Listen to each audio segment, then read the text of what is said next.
Hello students and welcome to the class.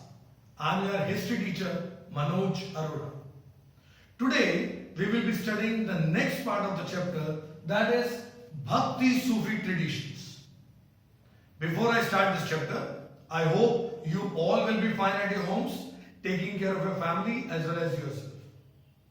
Now today I will start the chapter with the next topic called the earlier traditions. Before I start this chapter, I want to remind you once again that the era about which we are studying is from 8th to 18th century. Now if I talk about these early traditions, the poet saints, many of the poet saints had become the devotees of that particular religion. Those who had not only written poems, those who had also created the valuable literature which is studied, which is sung even now also. Brahmanas always remained the intermediaries between the god and the devotee.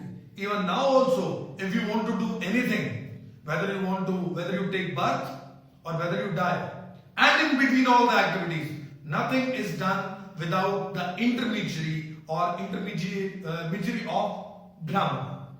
Now coming to two types of bhaktis, Sagun Bhakti and Nirgun Bhakti. Sagun Bhakti means with attributes. With attribute. That means the God is worshipped in a form, in the form of idol. Whether it's this image is in wood or metal or stone, but they have the attributes. Whereas Nirgun Bhakti means Nirakar, formless. When you pray God, when you worship the formless. Even Kabir also has written a lot of dohe, if I say particularly, lot of verses about God. Even Guru Nanak Dev Ji also always told about this Nirakar, the formless. If I talk about the Alvars and Nayanars, they were in Tamil Nadu. Alvars who were the followers of Vishnu, and the Nayanars were the followers of Lord Shiva. 6th century was the time when these people were traveling from places to places. There were many poet saints, as I just told you, that there were many poet saints, those who were moving from place to place, those who were moving here and there, and they identified certain places. They identified certain places which later on turned up to be shrines, where temples were constructed, where other buildings were made, and later on these places became the shrines for the devotees to visit. Now, attitudes towards the caste. Alvars and Nayanars were absolutely against Brahmanism. They never took the supremacy of the Brahmanas. They never gave importance to the Vedas. They hailed from different castes. Even the Alvars and Nayanars, they had come from different castes themselves. Alvars and Nayanars did not keep any kind of caste foundation or religion foundation. Anybody who felt could join it. Vaishnavism and Shaivism were famous in North. They were following the caste foundations. But Alvars and Nayanars, again following Vishnu and Shiva, but they were not following caste foundations. Narahira Divya Prabandham was one of the religious book in the Tamil text. It is considered somewhere equivalent to Vedas. Vedas are not considered supreme in the south. Rather, this book and Tamil Sangam text are considered more important. Now the women devotees, if I talk about Andal, she considered herself to be the beloved of Vishnu.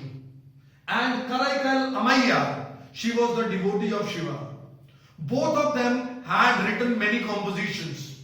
Both of them had got many compilations, which are sung even now also in many of the temples in the south.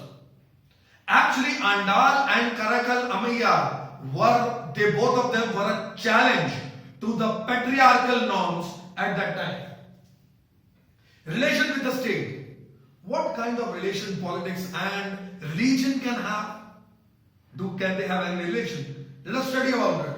From 6th to 9th century, Pallavas and Pandyas were ruling at that particular place, and Tamil Bhakti text had opposed Buddhism and Jainism. Now, why was it done?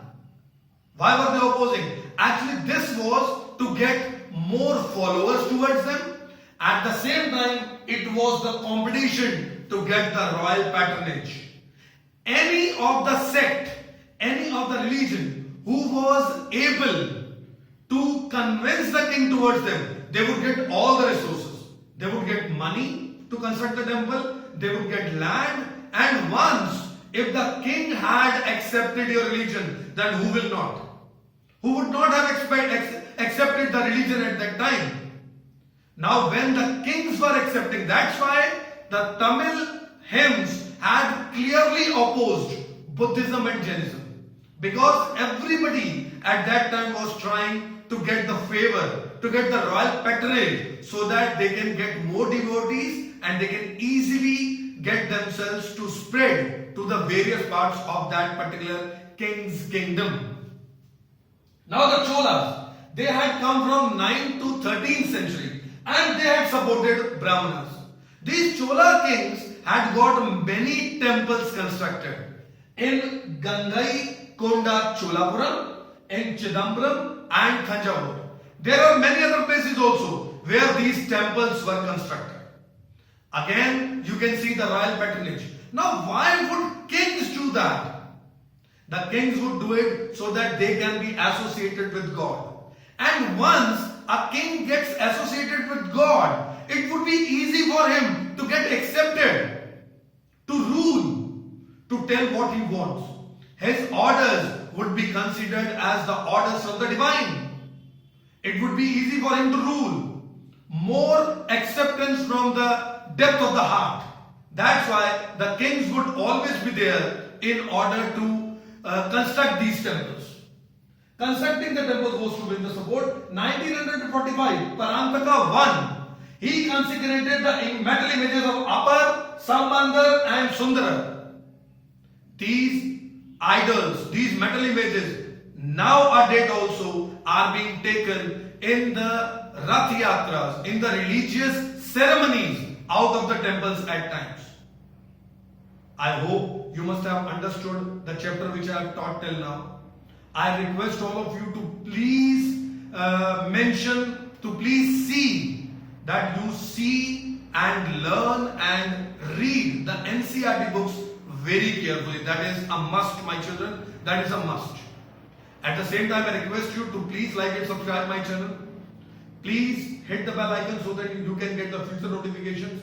Do mention your name, class and roll number in the comment box. If you have got any problem regarding the topics which I have taught earlier or which I am teaching today, please comment in the comment box, or you can come to me in the morning sessions which are arranged by the school.